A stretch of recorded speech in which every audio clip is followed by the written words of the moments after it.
കേവലം PR മാനേജർമാർ എന്ന് പറയാവുന്ന സൈബർ സ്പേസ് മാനേജ് ചെയ്യുന്ന ആളുകളുടെ കൂടി ഉപദേശപ്രകാരം എടുത്ത തീരുമാനമാണ് നമ്മൾ ഹിന്ദു വർഗീയതയെ പ്രീണിപ്പിക്കുക എന്നത്. ആ പക്ഷത്തെ പ്രീണിപ്പിച്ചുകൊണ്ടുള്ള ഒരു നിലപാടിലേക്ക് പോകാമെന്നുള്ളത്. അത് സൃഷ്ടിച്ചത് എന്താണ്? അത് സൃഷ്ടിച്ചത് ന്യൂനപക്ഷങ്ങൾക്ക് അവരിലുള്ള അവിശ്വാസവും അതേസമയം UDF എന്ന മുന്നണി ഒരു കാരണവശാലും അത്തരത്തിലുള്ളൊരു സംഗതിയെ ഒരു വോട്ടിന് വേണ്ടി പോലും അംഗീകരിക്കുന്നില്ല എന്നുള്ളൊരു പൂർണ്ണ വിശ്വാസവുമാണ്.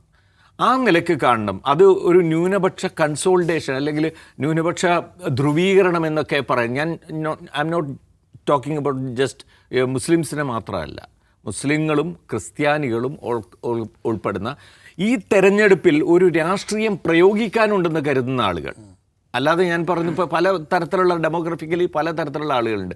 പക്ഷേ ഈ തെരഞ്ഞെടുപ്പിൽ ഒരു രാഷ്ട്രീയം പറയാനുണ്ട് എന്ന് വരുന്ന ആ രാഷ്ട്രീയത്തിൻ്റെ ഒരു ഭാഗത്ത് അതിൻ്റെ സ്റ്റേക്ക് ഹോൾഡേഴ്സ് ആയിട്ടുള്ള ആളുകൾ, അത് ഈ ന്യൂനപക്ഷങ്ങളാണ്. അവർക്കാണ് ഇതിലൊരു കൃത്യമായ രാഷ്ട്രീയം പറയാനുള്ളത്. അവർ പ്രവർത്തിച്ചു. അതാണ് രണ്ടാമത്തെ ഫാക്ട്. പിന്നീട് അങ്ങോട്ട് നമ്മൾ നോക്കുകയാണെങ്കിൽ തീർച്ചയായിട്ടും പല തരത്തിലുള്ള കാര്യങ്ങൾ ഉണ്ട്. അത് സ്ഥാനാർത്ഥികളുടേത് ഉൾപ്പെടെ അത് തീരുമാനിച്ചതിലും അത് നടപ്പാക്കിയതിലുമുള്ള കൃത്യമായ പ്ലാനിംഗ് ആണ്. വലിയ തരത്തിലുള്ള വിസ്ഫോടനങ്ങളൊന്നുമില്ലാതെ ആ കാര്യങ്ങളിലേക്ക് നീങ്ങാൻ കഴിഞ്ഞു എന്നുള്ളതാണ്.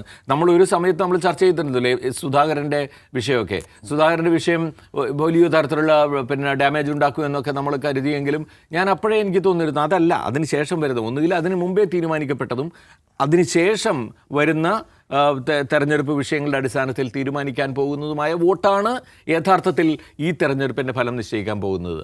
അതാണ് സംഭവിച്ചത്. ഇത് കേവലമായി നമ്മൾ ഈ കണ്ട ഈ ഒരു മാസത്തെ തെരഞ്ഞെടുപ്പ് പ്രക്രിയയിലൂടെ ഉണ്ടായ വോട്ടല്ല.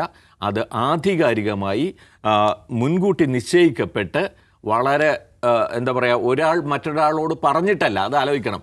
തിരുവനന്തപുരത്തെ വോട്ടർ കാസർഗോഡ് വോട്ടറോട് സംസാരിച്ചിട്ട് നമുക്ക് UDF കേരളത്തിൽ എല്ലായിടത്തും ജയിപ്പിച്ചു കളയാം എന്ന് തീരുമാനിച്ചിട്ടല്ല. അത് വർക്ക് ചെയ്യപ്പെടുകയാണ്.